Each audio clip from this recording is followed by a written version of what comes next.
Film की शुरुआत होती है पूरी दुनिया को दिखाने से, जिसके बाद अमेरिका दिखाया गया जहाँ सूरज निकल रहा था। यानी कि नॉर्मल दिन की तरह आज की भी शुरुआत हुई और अब हम अमेरिका में रहने वाली एक फैमिली को देखते हैं। इनमें फैमिली का हेड था, उसकी वाइफ थी अमेंडा और 2 बच्चे थे। आदमी तो काफी अच्छी आदत का था, गुस्सा उसे कम आता था, लेकिन उसकी वाइफ अमेंडा काफी गुस्से वाली थी। लोगों को पसंद ना करना, सब पर शक करना, चिड़चिड़ापन उसमें बहुत ज्यादा था। दोनों हस्बैंड वाइफ ही जॉब करती थी। उनकी बेटी काफी मासूम थी, उसे सीजन देखने का बहुत शौक था, जबकि बेटा थोड़ा शरारती था। आज सुबह जैसी अमेंडा की हस्बैंड की आँख खुली तो अमेंडा का मूड आज काफी अच्छा था। वो अपने हस्बैंड को कहती है कि मेरा दिल कर रहा है हम छुट्टियां मनाने चले, इसीलिए मैंने आइलैंड पर हमारे लिए एक घर बुक किया है। अब उसका हस्बैंड मना नहीं कर सकता था, मान जाता है। ये सब तैयार हुई और कुछ ही देर के बाद आइलैंड पर जाने के लिए निकल पड़ी। ये गाड़ी में बैठी इंजॉय कर रही थी, काफी खुश थी। फिर कुछ घंटों का सफर करने के बाद उस घर में पहुंच जाते हैं जो अमेंडा ने बुक किया था। घर काफी शानदार था, सबको बहुत पसंद आता है। बच्चे पूल में नहाने लगे। उसका हस्बैंड सामान रखने में मसरूफ हो गया, जबकि अमेंडा मार्केट चली जाती है जरूरत खाने पीने का सामान लेने के लिए। वो बहुत खुश थी। सारा सामान खरीदने के बाद जब गाड़ी में सामान रख रही थी तो वहाँ एक और आदमी को देखती है जो खाने पीने का बहुत सारा सामान गाड़ी में रख रहा था। ये एक पूरी फैमिली के लिए बहुत ज्यादा खाना था। ऐसा लग रहा था जैसे दुनिया खत्म होने वाली हो और ये उसकी तैयारी कर रहा हो। अब ये चीज अमेंडा को अजीब तो लगी, लेकिन वो उससे बिना कोई बात कहे वहाँ से चली जाती है। घर आने के बाद ये फैमिली तैयार हुई और बीच पर चले जाते हैं। ये सुकून से वहाँ बैठकर एंजॉय कर रहे थे, जहाँ तभी इनकी नजर एक काफी बड़ी शिप पर गई जो समंदर में इनसे काफी दूर थी। ये सोचते हैं कि वो अपना रास्ता बदल लेगी, पर 2 घंटे के बाद भी वो शिप उसी जगह पर ही रही, बल्कि अब तो और मजीद आगे आ गई। इन्हें अजीब लगा, पर धीरे धीरे शिप और करीब आती गई। ये घबरा जाती हैं, समझ गई थी कि कोई गड़बड़ है, इसलिए अमेंडा का हस्बैंड सबको वहाँ से भागने का कहता है। घबराते हुए सब इधर उधर भागने लगे और बीच पर एक ही पल में हंगामा मच गया। शिप तो अभी भी नहीं रुकी, वो समंदर से बाहर ही आ गई, फिर बीच पर आकर रुक जाती है। ऐसा लग रहा था जैसे उसे कोई कंट्रोल ही ना कर रहा हो। ये हादसा बहुत अजीब था। कुछ ही देर में पूरे बीच को खाली कर दिया गया। एक गार्ड से इन्हें पता चला कि सिस्टम में किसी गड़बड़ी की वजह से ऐसा हुआ। ये न सिर्फ इस शिप के साथ बल्कि और भी कई सारी शिप्स के साथ हो चुका है। ये फैमिली यहाँ से सीधा घर गई। तब पता चला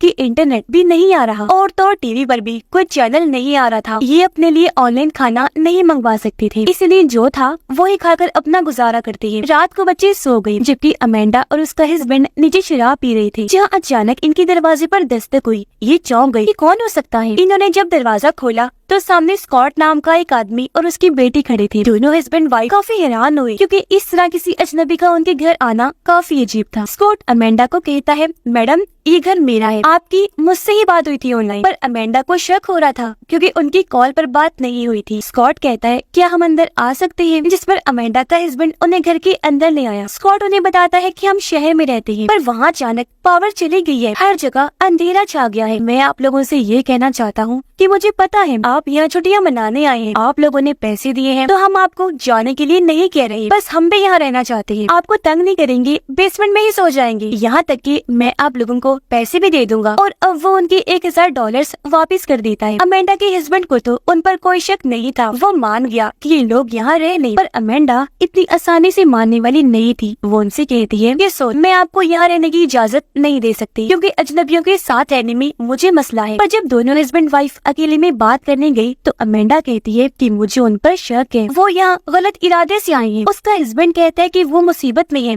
हमें उनकी मदद करनी चाहिए। मुझे नहीं लगता कि वो हमें कोई नुकसान पहुँचाएंगे। अच्छा एक काम करते हैं, आखिरी बार मैं उनसे बात करता हूँ, मुझे अगर कहीं भी कोई गड़बड़ी लगी तो मैं उन्हें यहाँ से जाने का कह दूंगा। इसलिए ये लोग एक बार फिर उनसे बात करने लगते हैं। स्कॉट काफी अच्छे से इनसे बात करता है। ये नहीं लग रहा था कि वो कोई खतरनाक आदमी है, बल्कि वो तो अंदर से थोड़ा घबराया हुआ था। इन्हें जब यकीन हो गया तो अमेंडा मान जाती है। तभी स्कॉट की बेटी टीवी चलाती है, हर जगह बस इमरजेंसी ब्रॉडकास्ट लिखा आ रहा था। इससे ये बात तो साफ हो गई कि स्कॉट सच कह रहा था कि पावर चली गई, ना इंटरनेट आ रहा था और ना ही कोई चैनल चल रहा था। इन लोगों को पक्का यकीन हो गया था कि सच में कोई गड़बड़ जरूर है। सारे बिगड़ते हालात इन्हें उलझन में डाल रहे थे। स्कॉट एक गवर्नमेंट ऑफिसर था, इसीलिए उसे कहीं ना कहीं शक था कि सूरत हाल क्या है। यही वजह थी की परेशानी उसके चेहरे से साफ नजर आ रही। अगली सुबह अमेंडा की बेटी कहती है, मामा मैंने अगला एपिसोड देखना है, इंटरनेट नहीं आ रहा, आप कुछ करें। अब जब अमेंडा ने अपना फोन चेक किया तो वहाँ कुछ इमरजेंसी खबरें आई हुई थी। वो जैसे ये अपने हस्बैंड को दिखाती है वो गायब हो गई। उसका हस्बैंड कहते हैं कि शायद पूरे सिस्टम को किसी ने हैक कर लिया है, जबकि अमेंडा को बस एक ही फिक्र थी कि हमारे घर में 2 अजनबी हैं। अमेंडा का हस्बैंड कहता है कि मैं जरा बाहर जा रहा हूँ, शायद वहाँ कोई बता दे कि ये सब क्या हो रहा है। उसके जाने के बाद स्कॉट और उसकी बेटी भी जा गई। जब बाहर आई तो अमेंडा उन्हें भी बता देती है कि मेरे मोबाइल पर इमरजेंसी खबरों का नोटिस आया था, जो सुनकर स्कॉट काफी चौंक गया। फिर अमेंडा परेशान होते हुए कहती है कि क्या हालात बेकाबू हो रहे हैं। स्कॉट मुस्कुरा कर कहता है कि नहीं,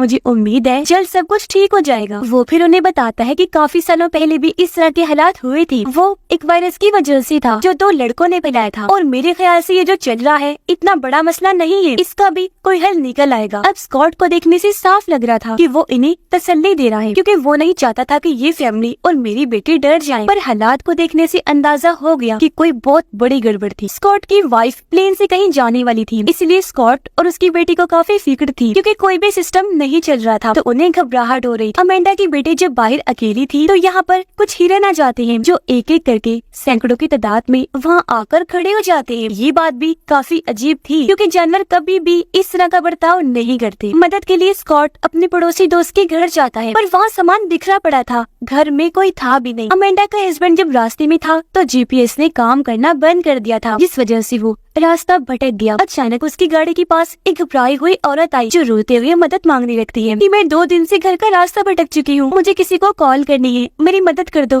प्लीज। लेकिन वो इतना घबराई हुई थी कि अमेंडा का हस्बैंड भी परेशान हो जाता है, बिना उसकी कोई मदद किए वहाँ से निकल जाता है। थोड़ा आगे चलने पर उसे प्लेन की आवाज आई। इसने जब पीछे मुड़कर देखा तो बिल्कुल पीछे प्लेन वहाँ लाल रंग की कोई चीज गिरा रहा था। अमेंडा का हस्बैंड घबरा गया, गाड़ी भगाने लगा, पर जब प्लेन पास आया तो पता चला कि वो लाल रंग की चीज दरअसल लाल पेपर्स थी, जिस पर फारसी जुबान में कुछ लिखा हुआ था। स्कॉट को पता था कि मेरे दोस्त के पास सैटेलाइट सिग्नल्स वाला फोन है, इसीलिए वो अंदर जाकर उस फोन को ले लेता है, इस उम्मीद के साथ कि शायद ये काम कर जाए। अमेंडा के बच्चे इस सबसे अनजान जंगल में चले जाते हैं। उन्हें वहाँ एक कैबिन मिला, जिसके अंदर ये दोनों चले गए, पर यहाँ कोई भी नहीं था। अमेंडा की बेटी ने अपने भाई को हिरन वाली बात बताई, लेकिन उसे यकीन नहीं हुआ। उल्टा वो उसे डराने के लिए डरावनी कहानी सुनाने लगता है, जिसके बाद भी वहाँ से निकल आए। स्कॉट उधर सैटेलाइट फोन चलाने की कोशिश कर रहा था, पर वो भी काम नहीं कर रहा था, क्योंकि कुछ देर पहले हमें आसमान में दिखाया गया कि अमेरिका के सैटेलाइट ने अपना रुख बदल लिया है। तो यही वजह है कि स्कॉट का सैटेलाइट फोन काम नहीं कर रहा था। जिसके बाद वो एक बीच पर आ गया, देखता है कि यहाँ एक प्लेन तबाह हुआ पड़ा है, हर तरफ लाशें ही लाशें बिखरी पड़ी थी। हिला देने वाला नजारा था, क्योंकि कोई भी जिंदा नहीं बचा था कि वहाँ जख्मी हालत में हो, बस लाशें ही थी। तभी वो देखता है कि एक और प्लेन इसी तरफ आ रहा है। स्कॉट समझ गया कि ये इधर तबाह हो जाएगा, तो जान बचाकर वो जल्दी से यहाँ से भागने लगा। प्लेन समंदर किनारे आकर तबाह हो गया। तब तक स्कॉट घर के अंदर जा चुका था, पर ये क्रैश तबाह होने की वजह से एक काफी बड़ी पानी की लहर घर से आकर टकरा जाती है,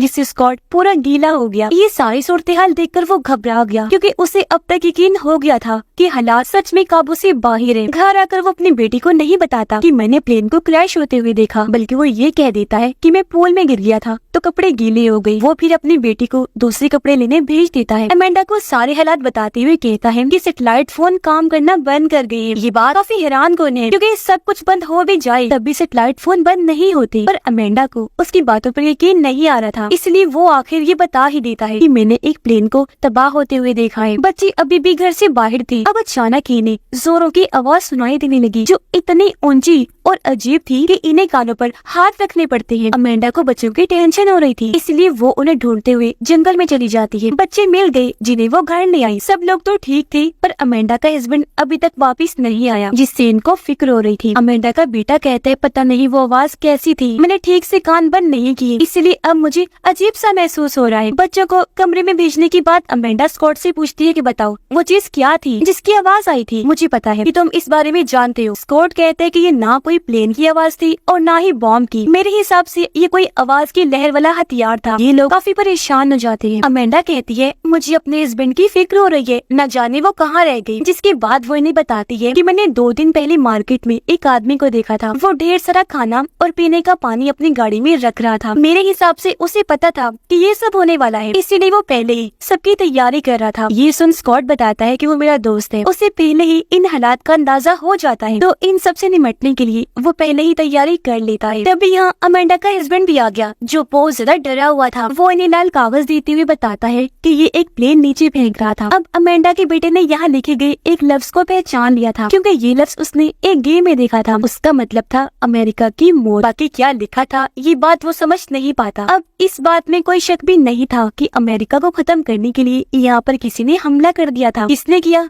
ये पता नहीं होता। ये फैमिली काफी डर गई थी, तो बचने के लिए अमेंडा और उसका हस्बैंड अपने बच्चों को लेकर यहाँ से शहर जाने का फैसला करते हैं। पर स्कॉट उन्हें समझाता है कि तुम मत जाओ, क्योंकि शहर के हालात बहुत बदतर होंगे। तुम यही रुको, ये जगह तुम्हारे लिए बिल्कुल महफूज है। वो दोनों स्कॉट की बात नहीं मानते, गाड़ी में बैठकर निकल जाते हैं। पर सड़क पर आकर इन्होंने देखा कि वहाँ पर बहुत सारी गाड़ियाँ खड़ी हैं, क्योंकि अचानक ही गाड़ियाँ बेकाबू हुई और एक दूसरे से टकरा गई। तो आगे जाने का रास्ता गाड़ियों ने ब्लॉक कर दिया था। गाड़ियों के साथ अचानक ये सब होने की वजह भी सिस्टम में खराबी थी। तभी पीछे से एक और गाड़ी आने लगी, इसलिए अमेंडा जल्दी से अपनी गाड़ी में आकर बैठ जाती है। वो जल्दी से गाड़ी को साइड में करती है और ऐसे इनकी जान बाल बाल बचती है। अब कोई और रास्ता नहीं था, इसलिए ये वापस स्कॉट के घर आ जाते हैं। अमेंडा का हस्बैंड और स्कॉट की बेटी दोनों मिलकर बातें करने लगती है, जबकि अमेंडा को स्कॉट बताता है कि मेरा एक दोस्त बहुत बड़े बड़े प्रोजेक्ट्स पर काम करता है, इस वजह से वो काफी अमीर है। उसे भी इन हालात का अंदाजा पहले ही हो जाया करता था, जिस वजह से सारी तैयारी उसने की हुई थी। इन हालात का सामना करने के लिए उसने आलीशान घर बनवाए थे, जिनके अंदर बहुत सारी सहूलतें हैं। ये कुछ और बातें करने के बाद अपना मूड ठीक करने के लिए म्यूजिक लगा लेते हैं, डांस करते हैं। अमेंडा के हस्बैंड और स्कॉट की बेटी को अचानक अजीब सी आवाज सुनाई दी। ये जब जाकर चेक करते हैं तो वहाँ बहुत सारे फ्लेमिंगोस थे, जो एक तरह का परिंदा है। अब अचानक ये हो जाना भी काफी अजीब था। और अब एक बार फिर से वही तकलीफदेह आवाज जोरों से आने लगी। ये लोग फिर से कानों पर हाथ रख के सर पकड़ के बैठ जाती है, पर इस आवाज का जोर इतना था कि घर की कुछ चीजें भी टूट जाती है। काफी देर के बाद जाकर वो आवाज बंद हुई, पर अब सारे ही लोग काफी डर गए होते हैं, इसलिए अमेंडा की फैमिली सब एक ही बेड पर सो जाते हैं, जबकि स्कॉट और उसकी बेटी सुबह जैसी हुई ये अजीब चीज देखने को मिली कि अमेंडा के बेटे के दांत एक एक करके गिरने लगते हैं, जिस वजह से अमेंडा और उसके हस्बैंड काफी घबरा गई। समझ ही नहीं आ रही थी कि आखिर यहाँ चल क्या रहा है। अब तो हदें ही पार हो रही थी। उनकी समझ से बाहर था कि अब हम क्या करें। मदद के लिए किसी को फोन भी नहीं कर सकते। स्कॉट अमेंडा को कहता है कि वो आदमी जिसे तुमने ढेर सारा सामान खरीदते हुए देखा था, इन्हें मेरा दोस्त, वो यहाँ पास ही में रहता है। मुझे यकीन है कि उसके पास बहुत सारा सामान है, तो उसके पास हमें कोई दवाई मिल सकती है जो हम तुम्हारे बेटे को दे देंगे। इसलिए अब अमेंडा के बेटे को लेकर उसकी डैड और स्कॉट उस दोस्त के घर जाते हैं। जब ये वहाँ पहुँची तो उसका दोस्त घर के अंदर था, उसके हाथ में गन थी। वो कहता है कि गाड़ी कुछ दूरी पर खड़ी कर दो, हम फिर बात करते हैं। स्कॉट उसके इस बर्ताव पर हैरान था, क्योंकि दोनों पहले दोस्त हुआ करते थे, पर अब उसका दोस्त पूरी तरह से बदल गया था। ऐसा लग रहा था इसे जिंदा रहने के लिए इंसानों के बीच जंग शुरू हो गई हो। स्कॉट उससे मदद मांगता है। अमेंडा का हस्बैंड उसे बताने लगा कि मेरे बेटे के साथ अजीब हो रहा है, वो उल्टियाँ कर रहा है, साथ ही उसकी दांत भी झड़ रही हैं। इसमें आप कुछ कर दीजिए प्लीज। जिस पर स्कॉट का दोस्त कहता है कि दांत गिरना कोई बड़ी बात नहीं है, ये और भी कई सारे लोगों के साथ हो चुका है। तेज आवाज जो बार बार सुनाई देती है वो सीधा दिमाग पर असर करती है, उसकी वजह से हुआ होगा। तो इस सिलसिले में मैं आप लोगों की कोई मदद नहीं कर सकता, अब जाओ यहाँ से। स्कॉट को काफी हैरत हुई। वो कहता है ये तुम कैसी बातें कर रहे हो, भूल गए हम दोस्त हैं। उसने जवाब दिया वो सारी बातें पुरानी हो चुकी है स्कॉट, और अब सब कुछ बदल चुका है। हम लोगों पर हमला हो चुका है, यहाँ एक जंग छिड़ गई है, और मुझे जो ठीक लगेगा मैं वही करूँगा। मैं अपनी फैमिली को बचाना चाहता हूँ और तुम अपनी, तो बताओ अब मैं क्या करूँ। इस बात पर स्कॉट को गुस्सा आ गया। दोनों के बीच बहस छिड़ गई, जो इतनी बढ़ गई कि ये एक दूसरे पर गन तान लेते हैं। पर अमेंडा का हस्बैंड इनके बीच में आकर दोनों को समझाता है। फिर स्कॉट की दोस्त से मिन्नतें करने लगा कि प्लीज हमारी मदद कर दो, अगर आप मेरी जगह होते तो क्या करते, मैं तो आपकी मदद कर देता, मैं आपको पैसे भी देने को तैयार हूँ। ये सुनकर स्कॉट का दोस्त कहता है कि जब दुनिया ही नहीं रहेगी, गवर्नमेंट नहीं रहेगी, कोई कानून ही नहीं रहेगा, तो ये पैसा किस काम आएगा। और अब यहाँ वो इनकी मदद कर देता है, इन्हें अमेंडा के बेटे के लिए दवाई दे देता है। पर उसने ये भी बताया कि ये काम मेरे ख्याल से कोरियंस का है या चाइनीज का है या फिर ईरान का भी हो सकता है या फिर किसी और दुश्मन मुल्क का, क्योंकि अमेरिका ने इतने सालों में बहुत सारे दुश्मन बना दिए हैं जो सब एक होकर अमेरिका के खिलाफ खड़े हैं। पर यहाँ किसी के पास भी सही जानकारी नहीं थी। फिर अब दवाई लेने के बाद अमेंडा का हस्बैंड और स्कॉट गाड़ी में बैठ जाते हैं। यहाँ स्कॉट उसे बताता है कि सारे हालात को देखकर मैं पहले ही समझ गया था कि ऐसा होने वाला है। अमेंडा का हस्बैंड पूछता है कि क्या मतलब है तुम्हारा। इस पर वो कहता है कि कोई दुश्मन मुल्क अमेरिका का खात्मा करना चाहता है। जब भी उसने ऐसे हालात पैदा कर दिए, क्योंकि जब भी किसी मुल्क को खत्म करना होता है तो उसके लिए 3 चालों वाली गेम खेली जाती है। पहली चाल कि अगर किसी भी मुल्क की गवर्नमेंट को लोगों से तोड़ना हो तो उन्हें बिल्कुल अलग अलग कर दो, यानी कि उनकी कम्युनिकेशन सिस्टम, हर तरह के राब्ता करने वाले जरियों को खत्म कर दो। जैसे कि हमारे मुल्क में इंटरनेट चला गया, चैनल्स बंद हो गए हैं, तो एक तरह से हम अपनी गवर्नमेंट से कट ही गए हैं। दूसरी चाल होती है यानी खुफिया हमले होंगे, जो भी हमने देख ही लिया। ये जो तकलीफ दे जोरदार आवाज आती है ना, ये दुश्मन की तरफ से एक खुफिया अटैक ही है। इसके बारे में वो गलत जानकारियाँ देती है ताकि सभी लोग डर जाएं और वो एक दूसरे पर ही शक करने लग जाएं। हर कोई अलग अलग कहानियाँ बनाने लगेगा, डर अफरा तफरी का माहौल बन जाएगा। जो भी यहाँ हो चुका है, लोग अपनी हिफाजत नहीं कर सकेंगे। खुदगर्जी का ऐसा माहौल होगा कि जिंदा रहने के लिए जंग छिड़ जाए। ये भी हो चुका था। कोई वजह नजर न आने पर लोग एक दूसरे पर ही शक करके आपस में दुश्मन बन जाएंगे। वो कहता है अगर ये 2 चालें कामयाब रही तो तीसरी चाल खुद ब खुद काम कर जाएगी। अमेंडा का हस्बैंड पूछता है कि तीसरी चाल क्या है। तब स्कॉट बताता है कि पूरी दुनिया की जंग, क्योंकि तब गवर्नमेंट टूट गई होगी, कोई कानून नहीं होगा। और काफी हद तक ये चीज भी हो चुकी थी। उधर अमेंडा की बेटी काफी देर से मिल नहीं रही थी, इसलिए अमेंडा और स्कॉट की बेटी उसे ढूंढने जाती है। वो जब जंगल वाले कैबिन में थी तो इन्हें बाहर से आवाज आने लगी, और अब जब स्कॉट की बेटी बाहर जाकर देखती है तो वहाँ ढेर सारे हिरन आकर खड़े हो गए थे। अमेंडा उनके सामने आकर चिल्लाने लगी, जिससे सारे हिरन वहाँ से भाग जाते हैं। अब अमेंडा का ध्यान शहर की तरफ गया, जहाँ बम धमाके हो रहे थे। वहाँ पूरी तरह जंग का माहौल बन गया था। लोगों के चिल्लाने की आवाजें आ रही थी, जिसका मतलब था कि ये लोग जहाँ पर थे वो महफूज जगह थी। शहर में कानून न होने की वजह से लोगों ने एक दूसरे को मारना, लूटना और गलत काम करना शुरू कर दिए थे, क्योंकि जब गवर्नमेंट और कानून टूटता है तो यही सब होता है। जिसके बाद हम अमेंडा की बेटी को देखते हैं, जो उस घर में थी जिसका जिक्र स्कॉट ने किया भी था, यानी जो उसका अमीर दोस्त था, जो जगह इतनी महफूज थी कि वो हिफाजती बंकर की तरह काम कर रही थी। यहाँ जरूरत की हर चीज थी, जैसे यहाँ ढेर सारा खाना था, पावर थी, इंटरनेट भी इस जगह पर चल रहा था। इसके अलावा डीवीडी और कई सारी सीडीज थी। और क्योंकि उसकी पसंदीदा सीजन का आखिरी एपिसोड रह गया था, इसलिए वो वहाँ बैठकर वो देखने लग जाती है। आखिर में पता चला कि सच में बहुत सारे मुल्कों ने मिलकर अमेरिका पर हमला कर दिया था, क्योंकि वो अमेरिका को पूरी तरह मिटाना चाहते थे। और रही बात तेज आवाज हिरन के बर्ताव की, वो खुफिया हमलों की वजह से हो रहा था। और अब अमेंडा की बेटी को एक बहुत परफेक्ट जगह मिल गई थी, जहाँ ये पूरी फैमिली हमेशा आराम से रह सकती है। इसी के साथ ये फिल्म भी इधर ही खत्म हो जाती है।